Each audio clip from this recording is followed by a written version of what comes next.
I never pull it out anymore. They're really bad for the environment, they're bad for us. Hello friends, and welcome back to my channel. So I've been a plant parent for quite a long time now. I started collecting plants in 2018 and I made my first YouTube video in 2019, and it's been a while since then, and I have grown a lot as a plant parent, and I wanted to share with y'all some things that I don't do anymore or don't buy anymore now that I have spent some time cultivating my routine and my plants and figuring out what works best for me and them. Before I get into it though, I want to say if you're new here and you don't know me already, hi, my name is Emma and I make houseplanty content all over the internet. So if you want to follow along with my houseplanty journey and maybe learn something along the way, stick around, watch some more of my videos, and subscribe to my channel. If you're not new here, welcome back. I really appreciate you rejoining, and I'm curious to hear more about some things that you don't do anymore as a more experienced houseplant, or things that you've stopped doing since the beginning of your houseplant journey. This first one is actually something that I still highly recommend that people do use, especially early on in their houseplant care journey. It is using a moisture meter to tell when your plants are dehydrated or need more water, just to like help you along, especially while you're new to plant care and still learning about how to water your plants. This is a very, very helpful tool to just kind of help you get your brain around it, because I feel like the typical thing with houseplants is like, oh, you just think they need water and so you just give them lots of water, but that is not what most houseplants want. They want to dry out at least a little bit in their soil. Not all of them, but a good chunk of them will. And so getting myself a moisture meter was instrumental in me figuring out what the heck I was doing with watering my plants. And I like these ones specifically because they have a really long spike, so I can stick it down to the depth that I want to know whether or not it's dry at. And that has worked really, really well for me in the past. I stopped using them mostly out of sheer laziness, but since I've been taking care of my plants for so long now, I have a pretty good gist of what they're needing and when. At this point, I can tell often by the whether or not the foliage is drooping, how dry the soil is. A lot of the time I just stick my finger in because I'm not lazy, not too lazy to pull this out, but like now that I have felt it on my fingers, I get the gist. And so maybe at the beginning of your houseplant career, it's good to go around with this and stick your finger in and feel at the same time, so you know, okay, this is what it feels like when the plant soil is still too damp. This is what it feels like when it's ready to be watered again. And just going through and practicing that and learning that skill and that sort of having that knowledge. But I don't think I could have done that without this at the beginning. I never pull it out anymore. I kind of only have this for houseplant sitters if they're not super familiar with houseplants. I like keeping one of these on hand anyway because I'll tell them to use it to water my plants, so I'm not coming home to a bunch of overwatered plants that have just been watered far too much and can potentially have root rot. So I still keep one of these around. I don't tend to use it very often, but it's a good tool to have, especially early on in your plant care journey. One thing that I don't recommend anyone use really, I mean, maybe you could, some people probably like them, but I have had zero good experience with them, is self-watering moss poles. I think I started using them quite early on in my plant journey, maybe within the first 3 years, maybe less.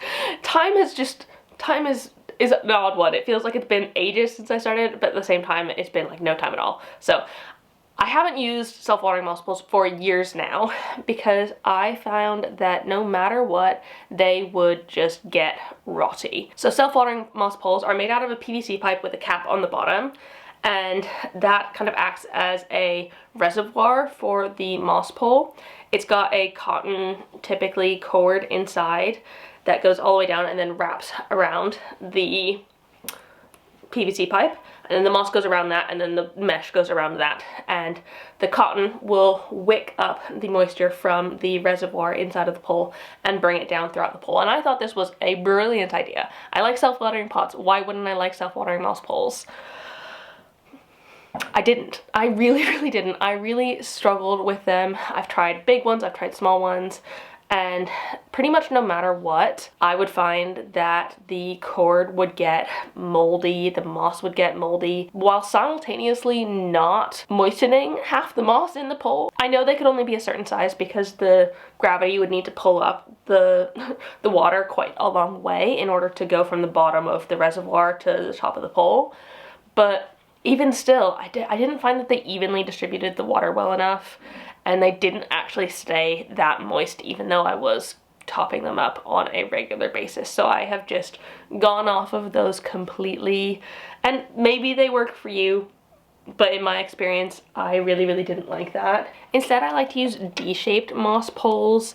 These ones I find actually stay quite moist because the entire back of this pole is covered in plastic and moisture cannot escape through the back of it. It can only escape through the front, and yes, they still can get completely dry, but how I use them, I typically have a water cup on top. This one's maybe not the best example because it doesn't go all the way down to the moss, but this water cup has some tiny little pinholes poked in the bottom that when I fill this up with water, it slowly drips down into the pole, moistening the moss slowly because the moss doesn't like to get wet too fast, especially if it has gone all the way dry.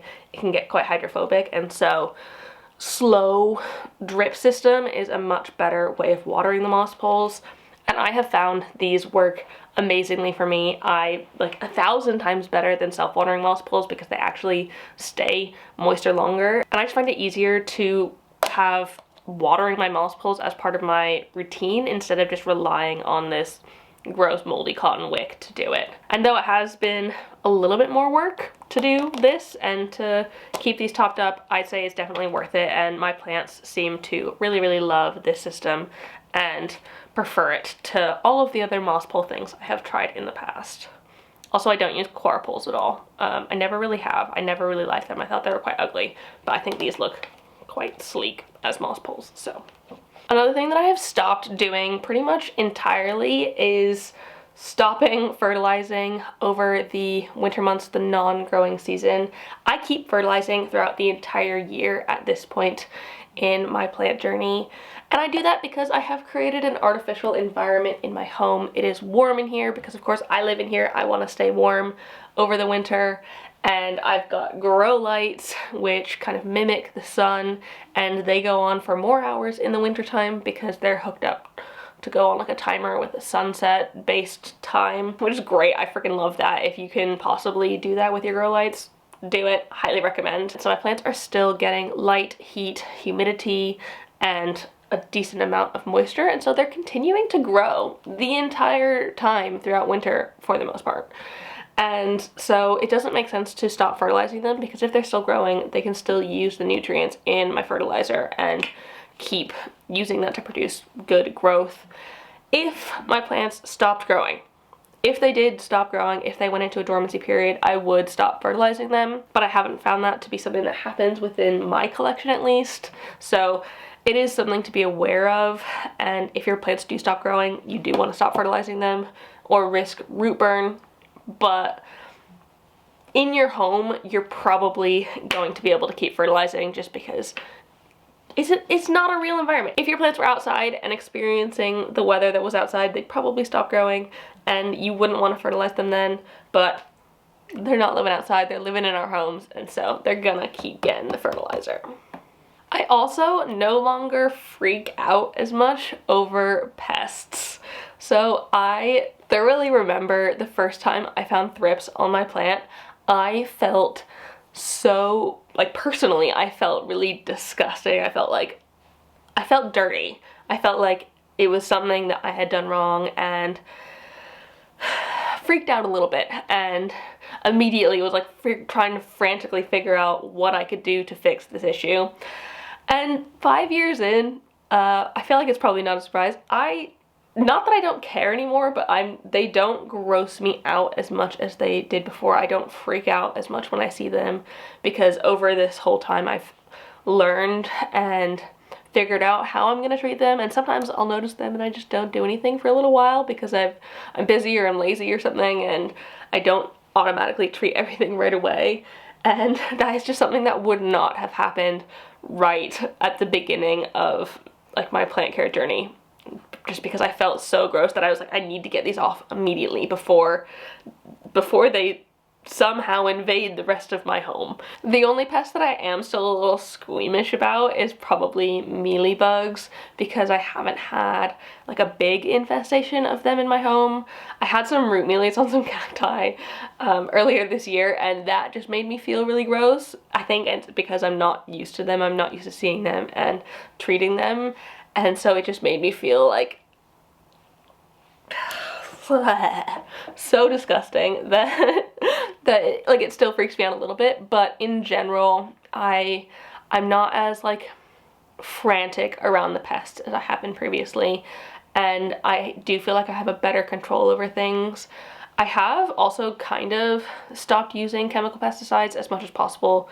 Occasionally I will bring them out for like really, really, really bad infestations, but for the most part I've stopped using things like Provonto because they're really bad for the environment, they're bad for us, they're bad for the animals that live in our home, and bad for your like natural microbiome of your plants. And so I try to not use those as much as possible, and instead I'll use something like predatory mites. I have those on all of my plants, and I try and use things like horticultural soap and stuff like that instead to get rid of pests if I've got a big infestation going on, because I want to keep the rest of my plants like soil microbiome healthy, and myself and Cleo and all of that not breathing in these sort of toxic chemicals. So if I can possibly avoid using chemical pesticides, I do, which I think you should as well, but I understand that that isn't necessarily doable for anyone, and I won't judge you for using them, because like I said, occasionally if I'm having a really, really bad time, I'll use them. It happens, but for the most part, I try to avoid them if I possibly can. The last thing that I no longer do is make my own soil mixes, soil blends. Really at the beginning of my houseplant journey, I don't think there was a big soil retailer. Most houseplant companies didn't sell their own soil. Basically, the only thing I could get was like houseplant soil mix from like some big box store that probably was already infested with fungus gnats, and I didn't want that, and it wasn't necessarily ideal for what I was doing in my plants. And so I would buy components separately in bags and mix my own soil up myself at the ratios that I wanted it to be. And I still have loads of these components sitting throughout my house. I think this is pumice.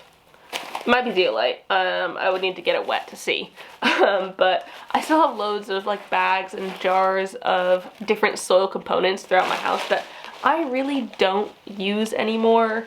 I don't tend to add them to my soil mixes. In my last houseplant tours video was the first time I'd mixed up my own soil in such a long time, because I had run out of my soil mix. But typically these days I am using a pre-mixed soil, and I am using the Soil Ninja stuff. This isn't an ad for them, but I find that their stuff works amazingly, and they have really, really thought about what goes into each of the different blends.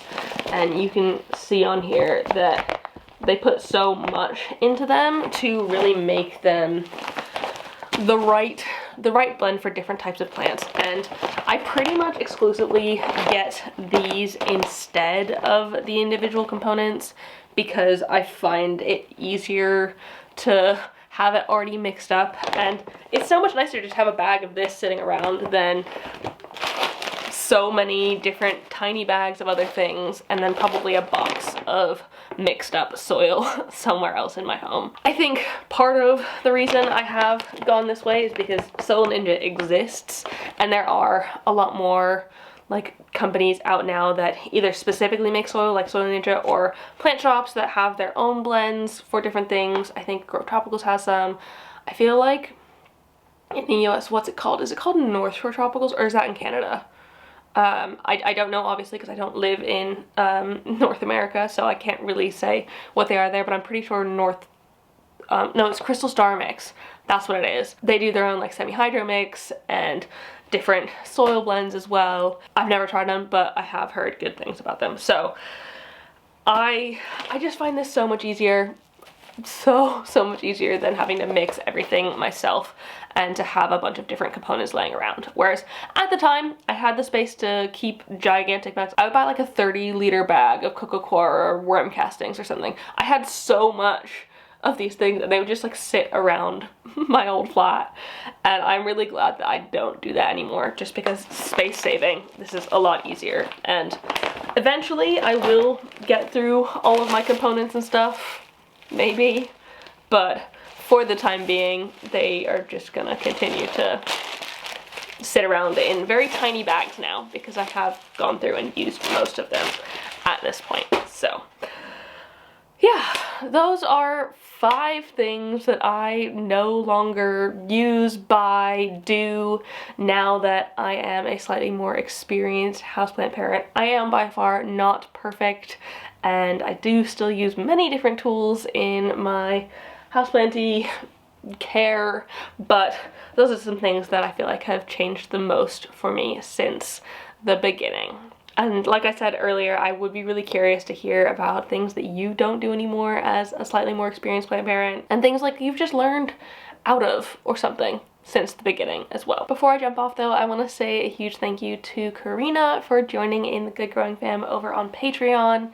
I really hope you enjoy it over there.